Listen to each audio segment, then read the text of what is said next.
नमस्कार। आते हैं आपको भारत के संविधान से संबंधित कुछ महत्वपूर्ण शब्दावली के बारे में बताते हैं। देखिए, भारत के संविधान में बहुत से शब्द हैं। भारत के संविधान में बहुत से शब्द हैं। उतने शब्द हमें जानने की जरूरत नहीं है। और आजकल प्रतियोगिता परीक्षा में जैसे बिहार दरोगा का एग्जाम हुआ था, प्रश्न पूछाए थे, कुछ हमारे साधारण टीचर जो टपोरी टाइप के नवोदय विद्यालय प्रकार के पढ़ा रहे, कोचिंग चला रहे, उन्होंने कहा कि प्रश्न लड़ा नहीं है। 100 क्वेश्चन में 94 क्वेश्चन स्टडी पॉइंट का लड़ा है। कारण इसके पीछे है कि बेहतरीन तरीके से प्रश्न को समझा जाता है। देखिए यहाँ पर ये ऑर्डिनेंस होता है, आपको शायद पता होगा। भारत के संविधान के अनुच्छेद 123 में राज्यादेश जारी करने का अधिकार राष्ट्रपति को है। उसमें स्पष्टतः कहा गया है कि यदि दोनों ही सदन सत्र में न हो, अर्थात लोकसभा हो या राज्यसभा न हो, या राज्यसभा हो तो लोकसभा न हो, अगर दोनों में से कोई भी एक सदन सत्र में नहीं है अथवा दोनों नहीं है और कानून बनाना जरूरी है, तो वैसी स्थिति में मंत्रिमंडल लिखित तौर पर राष्ट्रपति को सलाह देता है और महामहिम राष्ट्रपति ऑर्डिनेंस जारी करते हैं। ये ऑर्डिनेंस जो है 6 माह के लिए वैल्यूएबल होता है और जब सदन प्रारंभ हो जाते हैं तो 6 सप्ताह के अंदर उसे पारित करवाना पड़ता है। इसे ऑर्डिनेंस बिल कहते हैं। जिस सरकार को बहुमत नहीं होता लोकसभा में, नहीं सॉरी राज्यसभा में, लोकसभा बहुमत नहीं होगा तो सरकार ही नहीं होगी, राज्यसभा में, वैसी स्थिति में ऑर्डिनेंस के माध्यम से ही वो अपने जरूरी विधि को चलाती है, लागू करती है। आगे देखेंगे, दूसरा है एक्स ऑफिशियो, यानी इसका हिंदी होता है पदेन। ध्यान रखेंगे, आप लोग पढ़ते होंगे कि उपराष्ट्रपति राज्यसभा का पदेन सभापति होता है, अर्थात एक्स ऑफिशियो होता है, और उपराष्ट्रपति को उपराष्ट्रपति के रूप में वेतन 0 मिलता है। उपराष्ट्रपति को राज्यसभा के सभापति के रूप में ही अनुच्छेद 97 के अंतर्गत वेतन दिए जाते हैं। आगे देखेंगे आप यूनिवर्सल एडल्ट फ्रेंचाइज, यानी कि व्यस्क मताधिकार, सार्वभौम व्यस्क मताधिकार, यानी भारत के जितने भी नागरिक हैं, न जन्म के आधार पर, न धर्म के आधार पर, न जाति के आधार पर, न रंग के आधार पर, भारत के संविधान के अनुच्छेद 324 से 329 के बीच ये दिया गया है, जिसमें निर्वाचन आयोग का गठन है और वह सार्वभौम मताधिकार यानी यूनिवर्सल एडल्ट फ्रेंचाइजी की व्यवस्था करता है। पहले यह 21 वर्ष था, लेकिन 52 अमेंडमेंट 1985 के अंतर्गत इसे घटाकर 18 वर्ष कर दिया गया है। यानी कोई भी भारत का यदि नागरिक है और वो 18 वर्ष की आयु को पूरा कर चुका है तो फिर आपको यूनिवर्सल एडल्ट फ्रेंचाइजी के अंतर्गत वह व्यस्क मताधिकार के अधिकार को प्राप्त करता है। नेक्स्ट शब्द है सोशियोलॉजिज्म। सोशियोलॉजिज्म जो है यानी समाजवाद। कोई भी प्रॉपर्टी है या कोई भी विकास है या किसी भी प्रकार का खनिज उत्पादन है, उस पर राज्य का हक होता है। राज्य इन द सेंस ऑफ सभी जनता, नॉट ए पर्टिकुलर कोई पर्सन। अगर पार्टिकुलर पर्सन हो जाए तो उसे कैपिटलिस्टिक सोसाइटी कहते हैं, पूंजीवादी समाज कहते हैं। और ये अमेरिका में, ब्रिटेन में, फ्रांस में, जर्मनी में आपको ये सब प्रकार के कैपिटलिस्टिक सोसाइटी है। लेकिन सोशलिज्म प्रकार के रसिया में है, उत्तर कोरिया में है, चाइना में है, थोड़ा बहुत इंडिया भी, क्योंकि मिक्स्ड इकोनॉमी को हम लोग अपनाए हैं। ऐसी स्थिति में सोशलिस्टिक सोसाइटी को हम लोग लेकर भी चलते हैं ताकि समाज का कल्याण हो सके। और हमारे यहाँ बहुत सारी जो प्रॉपर्टी है वो पूरी जनता की है, यानी राज्य सरकार का उस पर हक होता है। आगे देखेंगे आप डेमोक्रेसी। डेमोक्रेसी मतलब होता है लोकतंत्र। ध्यान रखेंगे कि डेमोक्रेसी का जन्म ब्रिटेन में हुआ। वह 1215 के मैग्ना कार्टा के संधि से। वहां पर जनता स्वयं से अपने प्रतिनिधि को चुनती है और अधिकार देती है कि वह विधि का निर्माण कर सके और देश का संचालन कर सके। इस प्रकार डेमोक्रेसी अर्थात लोकतंत्र, जब जनता जो है 5 साल पर अपने मत को देती है और इस प्रकार जो है अपने प्रतिनिधि को चुनकर, चाहे केंद्र सरकार हो या राज्य सरकार हो, भेजती है। नेक्स्ट है रिपब्लिक। ये ज्यादा जरूरी है गणतंत्र को समझना। ये गणतंत्र क्या है कि ध्यान से समझेंगे, सभी देश में लगभग शासनाध्यक्ष होते हैं, चाहे वो ब्रिटेन हो, चाहे ऑस्ट्रेलिया हो वगैरह, लेकिन वे लोग वंशानुगत होता है। जापान का शासनाध्यक्ष जो है वंशानुगत है, वहां पर रिपब्लिकन स्टेटस का दर्जा नहीं है, गणतंत्र नहीं है।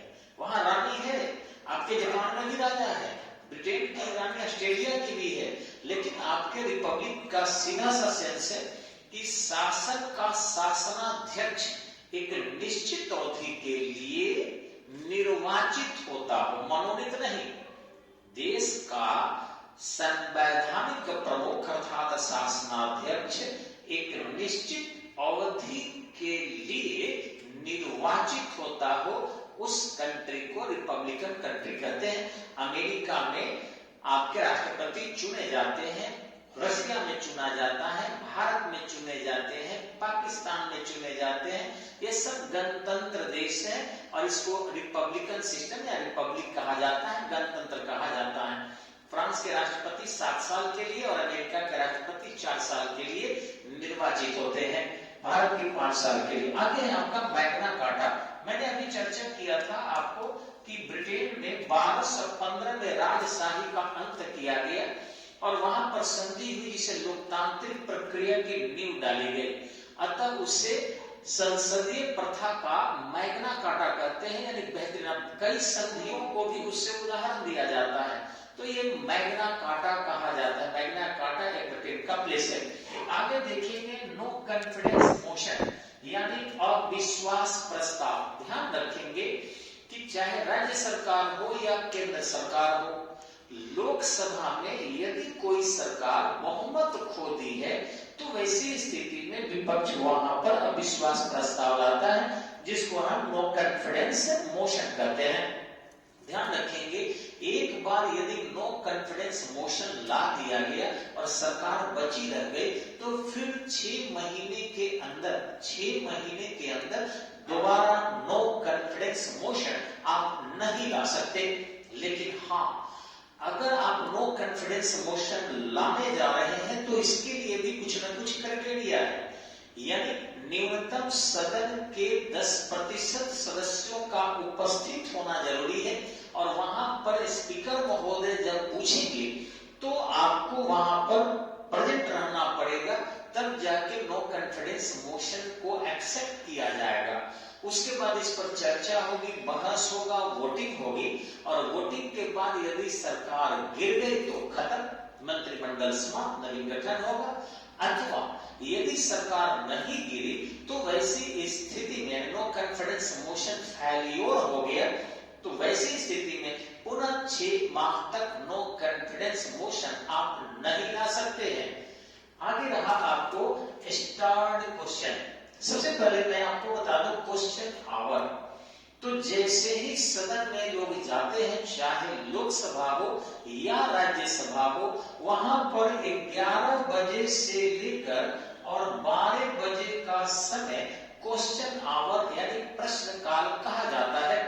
हालांकि किसी भी प्रश्न को पूछने से ठीक 14 दिन पहले लिखित रूप से उस सदन के सभापति अथवा अध्यक्ष को देना पड़ता है और उसके बाद वह न्यूनतम ये है, उसके बाद सभापति अथवा अध्यक्ष एक तिथि सुनिश्चित करते हैं जिस दिन जिस विभाग या मंत्रालय से आपका क्वेश्चन होता है, अगर जरूरी नहीं हुआ तो यानी प्रश्न काल में उस प्रश्न को पूछा जाता है। अब ये देखा जाता है कि जो आप प्रश्न पूछ रहे हैं उसमें आपने मार्क क्या किया है। अगर आप तारांकित प्रश्न पूछते हैं, स्टार्ड क्वेश्चन है, तारांकित प्रश्न है, तो वैसी स्थिति में आपको स्पीकर अथवा सभापति जिस मंत्री से पूछना चाहते हैं या जिस विभाग से पूछना चाहते हैं उनसे अनुमति लेता है कि क्या ऐसे क्वेश्चन को जवाब देने के लिए आप उपस्थित रहेंगे। अगर हाँ तो स्टार्ट क्वेश्चन को वो चाहे तो स्टार्ट में ही स्वीकार कर सकता है। लेकिन यदि तारांकित प्रश्न आपने दिया है और किसी भी कारणवश स्पीकर को या सभापति को ये लगता है कि आपका तारांकित प्रश्न तारांकित के अंतर्गत उत्तर देने में सदन अभी सक्षम नहीं है, सरकार अभी सक्षम नहीं है, तो वैसी स्थिति में उसे वह नॉन स्टार्ट में तब्दील कर देगा।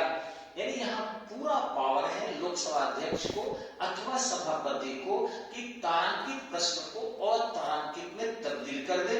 और ध्यान रखेंगे कि जब अतारांकित प्रश्न होता है तो इसके उत्तर जो है लिखित दिए जाते हैं, यानी सभा पटल पर इसके उत्तर लिखित रूप से प्रिंट करके जिस भी डिपार्टमेंट का प्रश्न होता है रख दिए जाते हैं। और जब ये प्रश्न नॉन स्टार्ट में लिखित रख दिया जाएगा तो टेल क्वेश्चन यानी सहायक प्रश्न पूछने का कोई गुंजाइश नहीं बनता है।